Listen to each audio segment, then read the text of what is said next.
பட்சத்தில் இருக்கையிலே மனுஷன் எனக்கு என்ன செய்வானோ?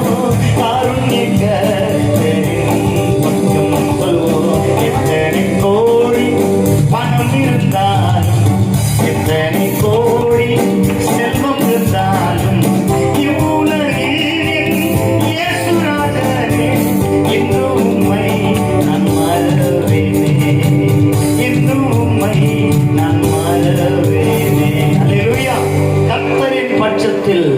இருக்கும் பொழுது பணமோ புகழ் படைத்தவனோ உன்னை ஒன்றுமே பண்ண முடியாது.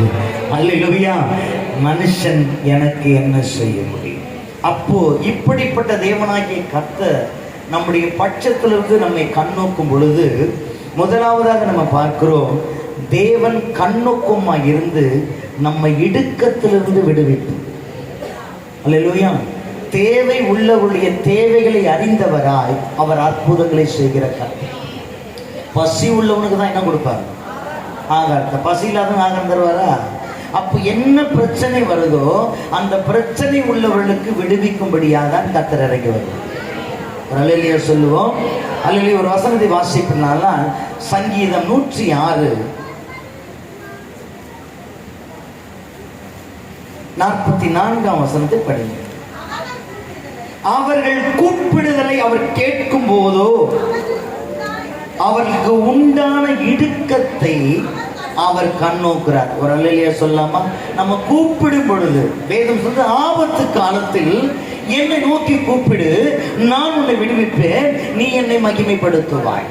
அப்ப அந்த இடுக்கத்துல இந்த இஸ்ரவேல் ஜனங்கள் அவர்கள் கூப்பிடுதலை அவர் கேட்கும் போதே அவர்களுக்கு உண்டான இடுக்கத்தை அவர் கண்ணோக்குவார். இதோ நான் உங்கள் பட்சத்திலிருந்து உங்களை கண்ணோக்குவேன். அப்ப இந்த எத்தனை பிரச்சனைகள், போராட்டம், நெருக்கம் வந்தாலும் இடுக்கம் வந்தாலும் நம்ம கூப்பிட்ட உடனே கண்ணோக்கி பார்க்கிற ஒருவர் இயேசு. ஏனென்றால் அவர் ஜீவனுள்ள தேவன். ஒரு அல்லேலூயா சொல்லாமா?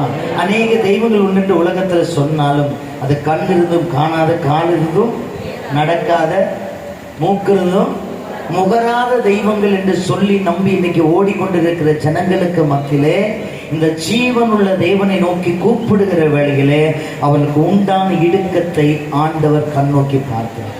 இன்னைக்கு எப்படிப்பட்ட நெருக்கம், எப்படிப்பட்ட வேதனை, எப்படிப்பட்ட சஞ்சலம் வந்தாலும் எதற்கும் கவலைப்படாதீங்க. இயேசுவேன்னு கூப்பிடுங்க. கர்த்தர் உடனே உங்களை கண்ணோக்கி பார்க்கிறவராக இருக்கிறார். ஒரு அல்லேலூயா சொல்லாமா? அல்லேலூயா.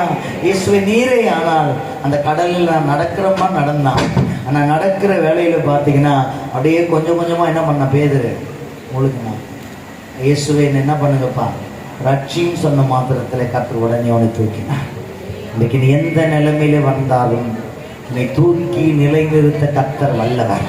உன் குடும்பம் எந்த சூழ்நிலை மூழ்கி போய் இடுக்கத்துல நீ வந்திருந்தாலும் இந்த 2026ஆம் ஆண்டை உன் தலையை நிமிர பண்ணி உன்னை உயர்த்தும்படியாய் கர்த்தர் பெரிய காரியங்களை செய்வார். நீங்கள் அதே அதிகாரத்திலே, அதே சங்கீதத்திலே நீங்கள் வாசிப்பில்லானால் 43ஆம் வசனத்தை படிங்க. அநேக தரம், நிறைய முறை விடுவித்தார், அநேக தரம் விடுவித்தார்.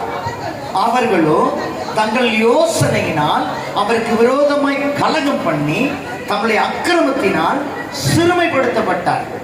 தேவன் கண்ணோக்கமாய் இருந்து இடுக்கத்தில் விடுவிப்பார்னா அநேக தரம் அவர்களை கர்த்தர் என்ன பண்ணியிருக்காரு? விடுவித்திருந்த போதிலும் அவர்களோ தங்கள் யோசனையினால் அவருக்கு என்ன பண்றாங்க? விரோதமா கலகம் பண்றாங்க. இன்னைக்கு தேவனிடத்துல நன்மை பெற்றவர்களே தேவனுக்கு விரோதமாய் பேசுகிறார். ஏன்? உங்களிடத்தில் நன்மை பெற்றவர்களே உனக்கு விரோதமாய் பேசி உனக்கு விரோதமாய் கலகம் பண்ணுகிறார்கள். ஒரு அல்லேலூயா சொல்லலாமா? அதனால அதை குறித்து நீங்க என்ன பண்ணாதீங்க, கவலையப்படாதீங்க.